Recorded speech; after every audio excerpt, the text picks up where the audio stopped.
और ये काल क्या दाव लगाता है? ये सबसे पहले आपका नाम खंडित करवाता है, चाहे किसी तरह करवाना पड़े।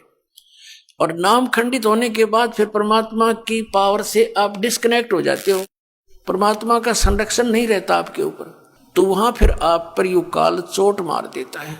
मर्यादा आपको बता दी गई है, इस पुस्तक के अंदर भी हमने ज्ञान गंगा में भी लिखी है। मर्यादा ठीक रखो, आपके घर में सुख, शरीर में सुख, और आपकी आयु, आप जितना जीवन चाहोगे उतना ले लेना मालिक से, पर भक्ति के लिए लेना। केवल भक्ति के लिए मांगोगे तो मिलेगा, यहाँ की बकवादों के लिए मांगोगे तो नहीं मिलेगा। यानी भक्ति मीन के कल्याण हो मालिक मेरा इसी जीवन में।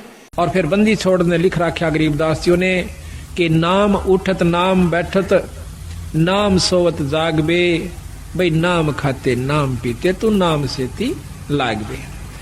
एक नाम से मुक्ति होगी, ना तप से मुक्ति होती है, ना केवल पाठ करते रहने से मुक्ति होती है, और ना ही किसी तप बर्फ में खड़ा हो जाने से या 4 धुना के बीच में 5 धुनों के बीच में बैठ जाने से जीव मुक्त हो सकता है।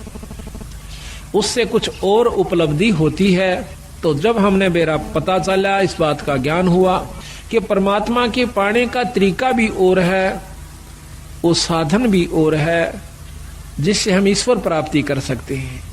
सिद्धि प्राप्ति नहीं करनी अपन, तब से सिद्धियां आ जाती हैं। और कोई मौन बैठ जाता है 6 महीने, साल भर, 2 साल, 4 साल, वर्ष, तो उसको भी सिद्धियां आ जाती हैं। उन सिद्धियों से छोटे मोटे चमत्कार हो जाते हैं। लेकिन बंदी छोड़ महाराज कहते हैं कि ये अष्ट सिद्धि, 9 निधि, ये भी हमें नहीं आवश्यकता।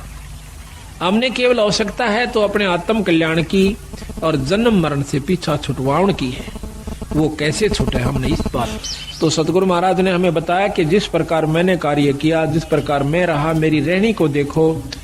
भाई बच्चे भी हुए, उनको पाला पोसा, फिर उनकी शादी करी। तो उन्होंने हमें ये बताया कि भाई इस वहम में मत रहना कि भक्ति वही लोग किया करते हैं जिन्होंने दाढ़ी बढ़ा रखी हो, सिर पर जटा बढ़ा रखी हो, या बहुत बड़े संस्कृत के ज्ञाता हो, चारों वेदों को बहुत ही लतीफेदार ढंग से सुना रहे हो।